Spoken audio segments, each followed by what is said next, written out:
మావయ్య నిన్నెందుకు అంతలా అభిమానిస్తారు? ఎందుకు నీ మీద అంత నమ్మకం పెట్టుకుంటారు? నాకీ రోజు అర్థమైంది.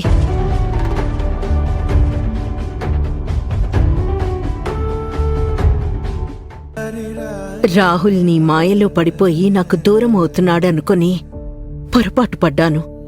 కాని వాడు నిన్నర్థం చేసుకున్నాడని తెలుసుకోలేకపోయాను.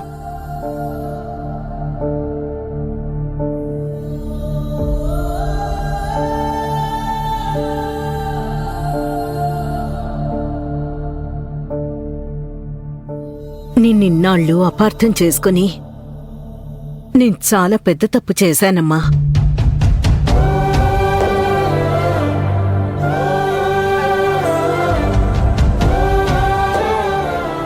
వేద, నేనెందుకు అభిని ఇంత అభిమానిస్తున్నానో అని అనుకునేదాన్ని కదా. ఎందుకంటే అభిలో నా కోడలు కనిపించదు, కూతురే కనిపిస్తుంది.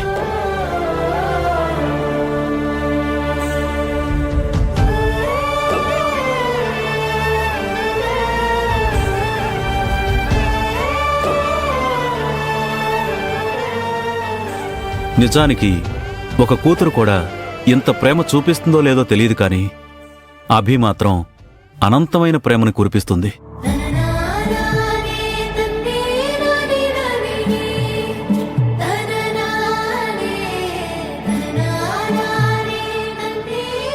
అభి ఒక ముత్యం లాంటిదమ్మా. ఆ ఆల్చిప్ప బద్దలు కొట్టి చూస్తేనే ఒక అందమైన ముత్యం కనిపిస్తుంది. ఇప్పుడు నువ్వు కూడా అలాగే అభి మీద నువ్వు పెట్టుకున్న ఒక దురభిప్రాయం అనే ఆల్చిప్ప పొరని బద్దలు కొట్టావు. అందుకే నీకు నిజమైన ముత్యంలా అభి కనిపిస్తుంది.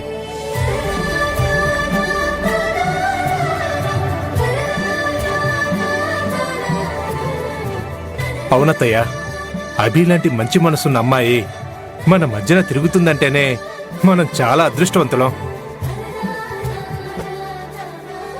ఇలాంటి కోడలు ప్రతి ఇంట్లో ఉంటే ఆ మెట్టినింటికి అసలు ఏ కష్టం రాదు.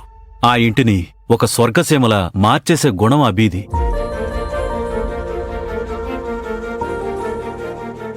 మనమేదైతే చూడకూడదనుకున్నామో అదే మన కళ్ళ ముందు చూడాల్సొస్తుంది. ఎవరినైతే కుటుంబం నుంచి వెలివేయాలని భావించామో వాళ్ళని దగ్గర చేసుకుంటున్నారు. చూడ్డానికి చింతకాయ, పట్టుకుంటే పల్లేరుకాయ అన్నట్టు ఇప్పుడు తియ్యగా బానే కనిపిస్తుంది. రేపేదో ఒకరోజు ఏదో ఒక పిచ్చి పని చేసి అందరి చేత చీకొట్టించుకుంటుంది. ఈ అభి గురించి మనకు తెలీదా? అది కూడా నిజమేలే. అమ్మా, నాన్న, మీరు కేసు నుంచి తప్పించుకోవడానికి అభి పడిన కష్టం మాటల్లో చెప్పలేంది. తన సాహసాన్ని ఎంత పొగిడినా తక్కువే.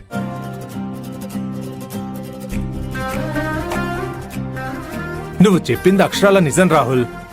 అభిని పొగడాలంటే గొప్ప గొప్ప పదాలన్నీ పోటీ పడాల్సిందే. మీ బావా బామ్మర్దులిద్దరూ కలిసి నన్ను పొగటవే పనిగా పెట్టుకున్నారేంటి?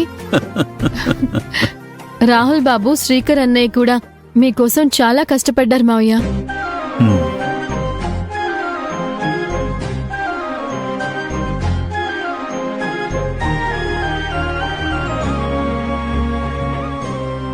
అన్నయ్య, మీరే లేకపోతే మా గెలుపు సాధ్యమయ్యేదే కాదు.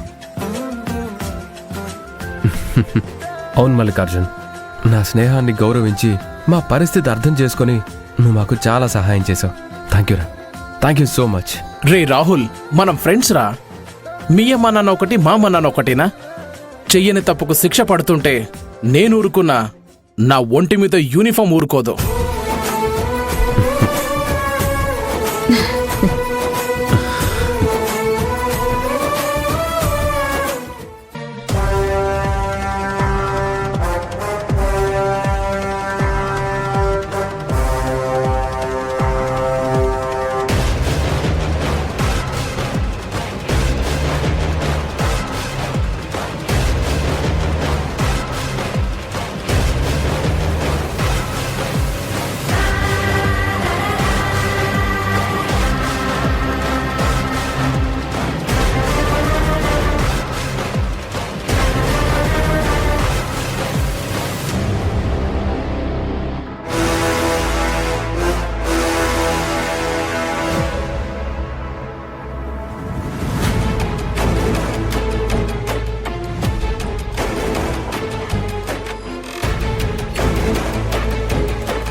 ఎవరు తీసుకున్న గోతులో వాళ్లే పడతారు. వినాశకాలే విపరీత బుద్ధి అని పెద్దలు ఊరికే అనలేదు కనిష్క. నువ్వు నా కుటుంబం మీద పగతో రగిలిపోయి నా అత్తయ్య మావయ్యలను కోర్టు వరకు తీసుకొచ్చావు.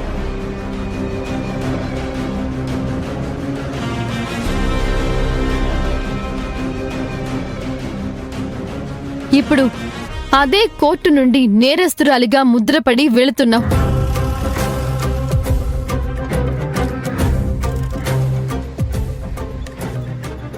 డబ్బున్న పొగరుతో మతి తప్పి ప్రవర్తించావు. ఇప్పుడు నీకే మతిపోయేలా కాలం సమాధానం చెప్పింది చూసావా?